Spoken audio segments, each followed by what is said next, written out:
Hello and welcome to Chillers and Thrillers Extras. In this episode, I'm going to be recounting 3 true tales of people who conjured spirits and lived to tell their stories. Please remember to like, share, and subscribe. Now let's get started. The Sleepover, submitted by user Ditto Dot.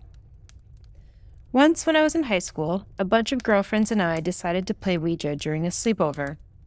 My friends were an odd mix, social outcasts who banded together over being the weirdos.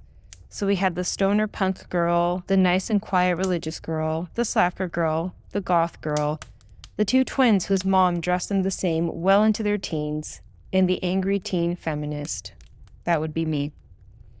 Typing this out, it sounds like a pretty cliche band of weirdos, but there you go. I can only assure you that was my crew. We drank some wine we'd snuck and watched some spooky movies. As this was around Halloween, we eventually decided to break out a Ouija board one girl had brought in her duffel bag. The religious girl objected to interacting with the board at all, but we badgered her into participating. Having seen the movie The Craft, we knew how to set the scene. Candles and someone chanting about protective circles. Honestly, it was a bit of BS, but we kept going. Pretty quickly, we got a name. L. Being skeptical, we asked L some test questions. Someone would pose a question only they knew the answer to. What's my aunt's middle name? What street did I grow up on? Who was my crush in middle school? And the asker wouldn't touch the planchette, instead leaving their fingers brushing just the edge of the board closest to them. Being a group of teenage girls, there was a lot of laughing and joking around as we started. But that stopped pretty quickly. The answers were unnerving. Everyone who asked got a correct answer. None of the rest of the group could have known. I figured it was a bit bogus. Somehow. Someone had to be cheating. So when it came my time to test, I ended up asking a totally roundabout question. What was the middle name of the boy who had a crush on my best friend in middle school? None of the girls knew any of the people involved in my question. That had been at a different school in a different country. But the board spelled it out. Jeremy. Things got really, really quiet. Testing was done. Should we ask L if it's dead? Please, I really don't want to. Well, we have to ask something. So we asked our first direct question of L. Where are you? H-E... Everyone screamed and took their hands away. What if it was going to spell hell? Maybe it could have been heaven? I thought it was here. I hadn't even considered it could have been here. That was the worst possible answer. The Seance, submitted by Anonymous. When we were kids, my sister and I watched Now and Then with our neighbor friends. We were 4 girls between the ages of 9 and 13, and I was the youngest. Despite my mom's religious upbringing and banning of Ouija boards and anything else that could be considered satanic, the movie exposed us to the concept of a seance. Naturally, we decided we needed to have one. We were in a small town in central Washington state, known for apple orchards that blanketed the hillsides. Behind our house was a field with knee-high grasses that stretched for about 50 yards. And behind that was an orchard where the trees were shedding the last of their apples, skipped over for imperfections or pests. The owner of the orchards were friendly with us and allowed us to run through the rows of trees, pelting each other with the soft apples that had fallen to the ground. They even made these toys for our dogs, 2 sticks with apples on them, intersecting in an X shape through the center of the apple. The orchard provided us with the shelter we wanted, both from the wind that warned us the snow would fall soon, and from the prying eyes of our parents. We tucked in behind stacks of empty apple bins and prepared our circle.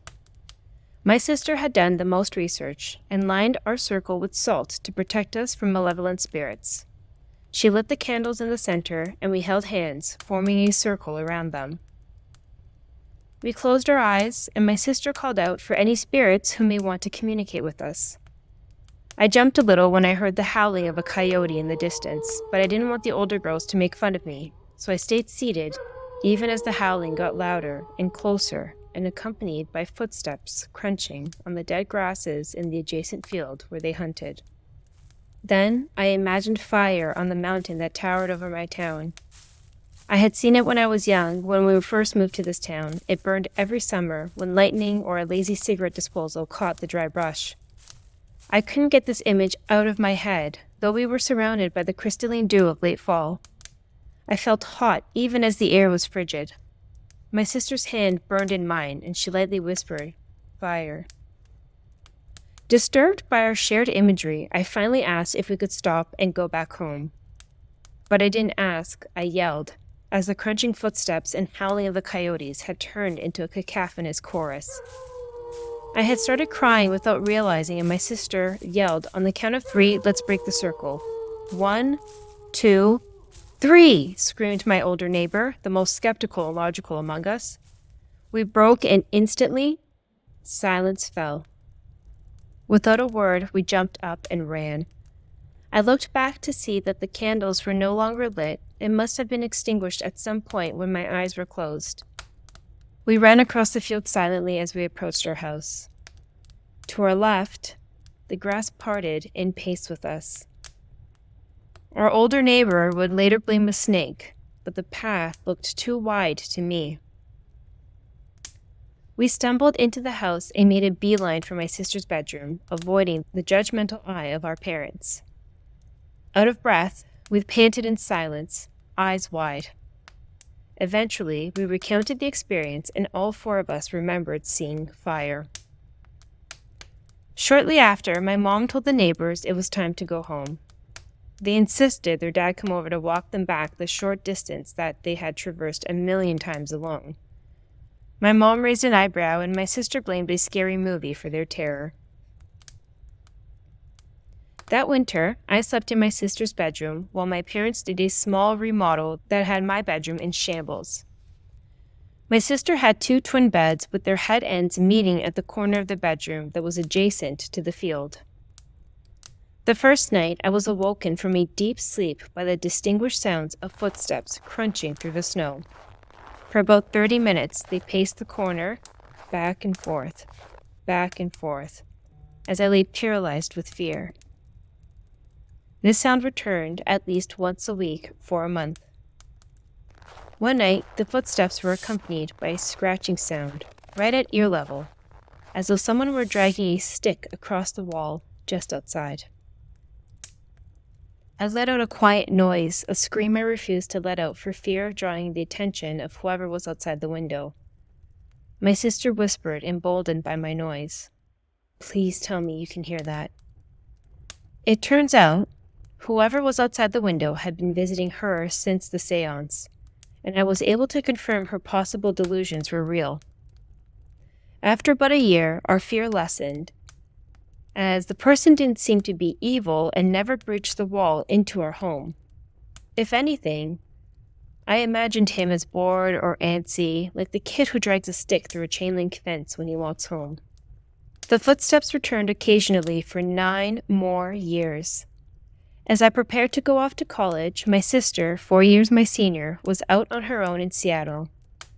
I rarely discussed the man outside the window unless shaken awake by a terrified friend sleeping over and wondering who the hell was outside. My mom always believed we had been hearing something, but my dad was adamant that there was nothing out there but coyotes and the occasional deer. When I went to college, my parents moved to another town in Washington to be closer to my grandparents. They always intended to return, so they rented out our house rather than selling it.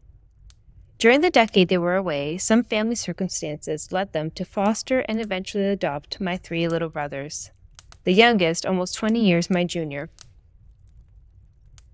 Last year, before the boys got too old and too established at school, my parents moved the family back to my childhood home. My youngest and middle brother shared the bedroom my sister and I took refuge in after the seance.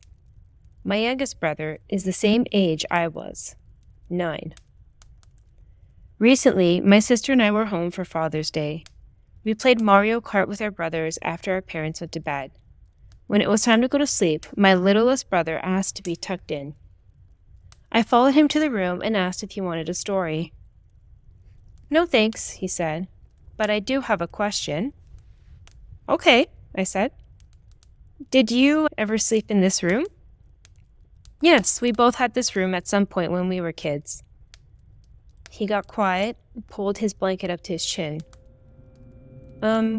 Did you ever see that man outside the window?"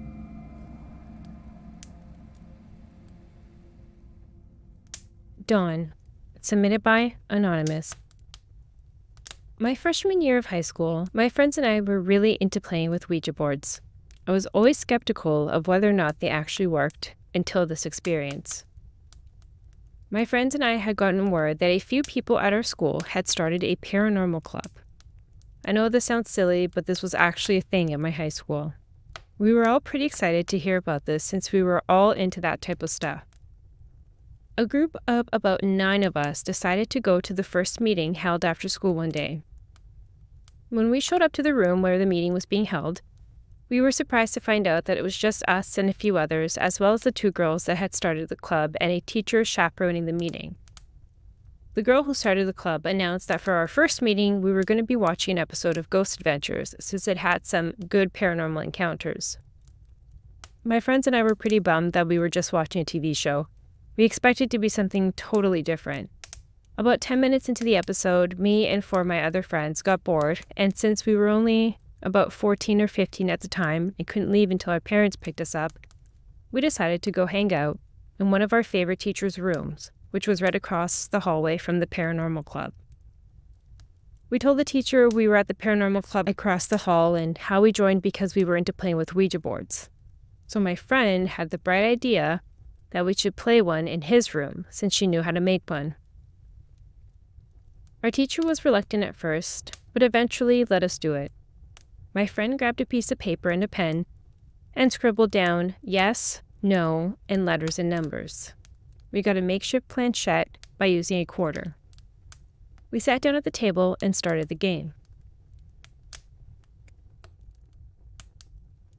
We asked, "Are you there?" And it slowly slid to yes. Then we asked, "What is your name?"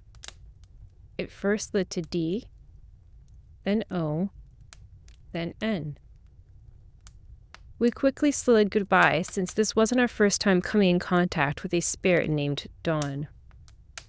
As a little backstory, this Dawn spirit had come through on multiple occasions when my friend Megan would play with the Ouija board. He would say he was one of her family members who had passed on, but after asking her parents if they had a deceased relative named Dawn, they assured her they did not. So whenever Dawn came on the Ouija board, we knew to just slide goodbye and not talk to him, since we thought he was bad news. Right as we told Dawn goodbye, the Paranormal Club leaders had burst into the classroom, saying they had been looking for us, asking why we were ditching their meeting. One of them walked closer to where we were sitting and saw the Ouija board. She started scolding us, telling us not to mess with Ouija boards because there are bad spirits. We assured her that we knew what we were doing since we had done this so many times before. The girl sighed and let us get on with our game.